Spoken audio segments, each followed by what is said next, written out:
मसाजोगचे सरपंच संतोष देशमुख यांच्या हत्या प्रकरणानं राज्यात खळबळ उडाली। ज्या पद्धतीने देशमुख यांची हत्या करण्यात आली त्यावर राज्यभरातून तीव्र संताप व्यक्त केला। मात्र आता या हत्या प्रकरणात एक धक्कादायक माहिती समोर आली आहे।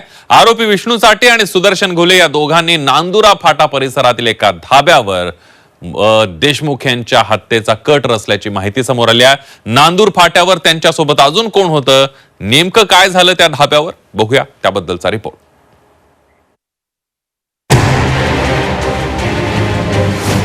धाब्यावर शिजला हत्येचा कट।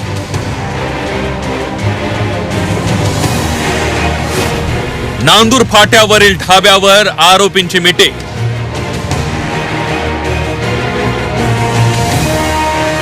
देशमुखांच्या हत्येचा आदल्या रात्रीच ठरला प्लॅन। बीडच्या मसाजोगचे सरपंच संतोष देशमुख यांची 9 डिसेंबरला हत्या झाली। मात्र या हत्येचा कट एक दिवस आधीच रचण्यात आल्याची धक्कादायक माहिती समोर आली आहे। आरोपी विष्णू साठे आणि सुदर्शन घुले या दोघांनी नांदुरा फाटा परिसरात एका धाब्यावर बसून देशमुखांच्या हत्येचा कट रचल्याची माहिती समोर आली आहे। 8 डिसेंबर रोजी आरोपी विष्णू साठे आणि सुदर्शन घुले यांनी एका धाब्यावर हत्येचा कट रचला। 9 डिसेंबरला कटानुसार सरपंच देशमुख यांची हत्या करण्यात आली।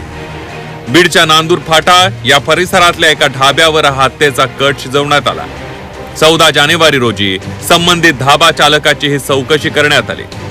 कट रचत असताना धाब्यावर विष्णू साठे आणि सुदर्शन घुले या दोघांसोबत इतरही काही लोक असल्याची माहिती आहे। कटात अजून कुणाचा सहभाग आहे याचा शोध सुरू करण्यात आलाय। सरपंच देशमुख यांची हत्या ही पूर्वनियोजित कट होता हे यावरून स्पष्ट होत आहे।